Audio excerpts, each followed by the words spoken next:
Yo, we're back. We got Lemon Space Studios back our stories. I'm kind of hyped up for this one, so let's see what they're talking about the backyard story. So let's go. Ah, the backyard. The personal wonderland of suburban kids everywhere. Yeah, I get Lots it. of curiosity and imagination. A minefield of anthills and lost Hot Wheels. A peaceful refuge where the greatest childhood memories are made. Yeah. What happened? Girls! She did it! Hello, my geeks, Did it. my explainers and entertainers, my little oodle ollies. Rebecca Parham here. Backyards are great. They have grass and trees Okay. and fences. To a kid, they could be the plains of Africa, the jungles of Papua New Guinea, the great wilderness of Alaska. The Great perfect place Wilderness. for a treehouse. Can I just go on record to say that I freaking Yeah, I used to have a love treehouse, treehouses? but yeah. I mean, look at these. They're I used to have a mythical treehouse in my and backyard. character. Yeah. And away from people. Look at this one. I want to live there. Okay. Hook it up with Wi-Fi and a sauna. I want all the local kids to call me the Witch of the Woods and tell stories The about Witch all of until the you're dead if you Woods. get too close to my house. I want to be a ghost story. Wait, we're off topic. Backyards, a staple of suburban living. Hey, I lived in some areas with time things are much better than neighborhood kids to play with, than nearby dark woods to zones. explore, a school I could walk to and from. The And you number can is forget like- your standard issue bully that lives up the street. My bully kid was named Jocko. Jocko. Now, Jocko wasn't your run-of-the-mill bully. What happened to You know, Jocko? the big thundering monsters that you stay away from at all costs, like a canker sister or a Flats the Flounder. No. Jocko was more like Buford from Phineas and Ferb. Still a bully, but one that got involved in the adventures. Hey. You invited over for a game of baseball sometime. I used to That was watch a weird one for sure. Phineas and One time we were Ferb. over at his house in his backyard, and he needed to, release the hounds. What do you mean by? He had to go What? outside Oh and no! do Please some don't tell like a me. normal person. He popped a squat right there in the grass and made fertilizer. And then Oh it my died. He God. also once found a lighter in Wow. his backyard and decided that he You are gross, camp there.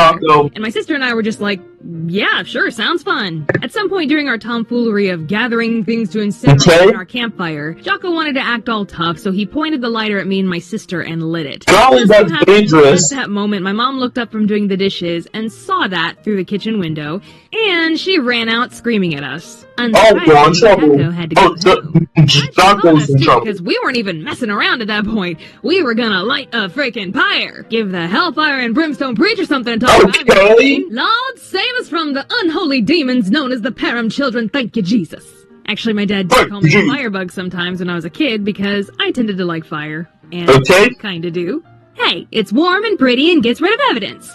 Everything you want in a boyfriend. The Okay. next story that I remember about Jocko was the tree incident. One day, my sister What and I happened were to the playing tree baseball incident? with Jocko in our backyard when one of us hit the ball over the fence into the neighbor's yard. Our neighbor wasn't home and their backyard gate was locked, so Jocko came over. Oh man. He began climbing our giant oak tree so he could swing over to the neighbor's tree, climb down, and He's hit the gonna ball. fall? And Rachel and I just stood there watching him climb, periodically going, "You're gonna fall! We're He's gonna gonna have to call fall. the fire department He's gonna to take fall. you down!" Which I I think can really feel it seems like coming. the result He's of gonna his fall. brilliant plan work because he just kept climbing. Now strap in for this one, explainers, it gets good. When he got close to the neighbor's tree and was about 15 feet off the ground, he grabbed a pencil-thin branch in his hands and actually tried to swing to the neighbor's tree like he was freaking Tarzan. Apparently, Jocko has never seen a Wile E. Hey, Coyote Jocko got cartoon some because then he Tarzan's would have known powers. better. Who says cartoons rot your brain? Guess what? The brain Ah. stopped. You fell? Whoa. Ah! Pretty intense. Jocko had not only fallen, no, he had crashed through the neighbor's wet bar, which my sources tell me is a bar or counter equipped with running water and a sink for serving wet alcoholic bar. beverages in a home environment. And Jocko had completely obliterated this thing. It was like a dinosaur had stepped on it, just went. Jocko was screaming so loud that his dad, who was working in their front yard up the street, heard it, came running, and kicked in the neighbor's gate to get to him. He ended up having a broken arm, which I'm still surprised to A this day fracture. that that's all that happened. From the damage that I saw to this wet bar, I'm surprised he's not dead. There should have been some fractured Yeah, I'm ribs, surprised brain he's still damage or alive. something. Well, I guess if you're meant to hang, you won't drown. He also had to pay the neighbor back for the wet bar. just to add insult to injury. Rolling on with the theme of breaking things, my sister and I actually did the childhood cliche of breaking a window with a baseball. You thought that opening skit was just a witty farce, huh? No, actually happened. My sister and I were in the backyard, playing baseball with the neighborhood kids. Big surprise there. I was pitching, she was batting, I passed her the ball, she hit it, it veered off to the right, and crashed right through my parents' bedroom window. And everyone in that backyard, except Rachel, don't get caught. my parents came racing outside and found my sister standing there with bat in hand, completely flustered.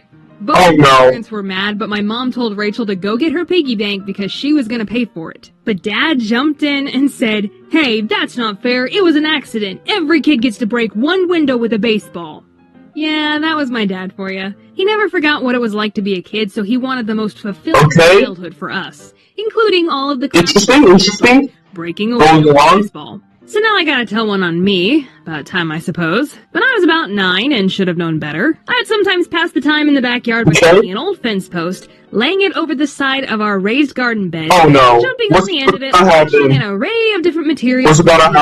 Rocks, pebbles, grass, sticks, anything. This is before we had the internet, kids. One day I really wanted to launch a ball off of my makeshift catapult, but there was a problem. The ball would roll off of the fence post before I could launch it. Physics. Who knew? And in order to complete my little experiment, I needed an assistant. David!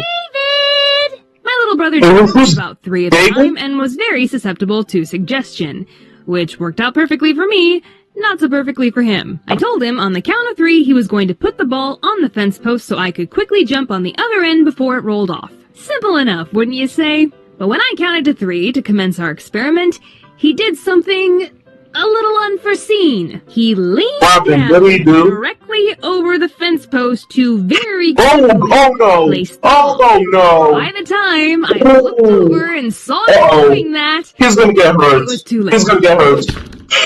The entire weight came down and the fence post smacked him right in the face.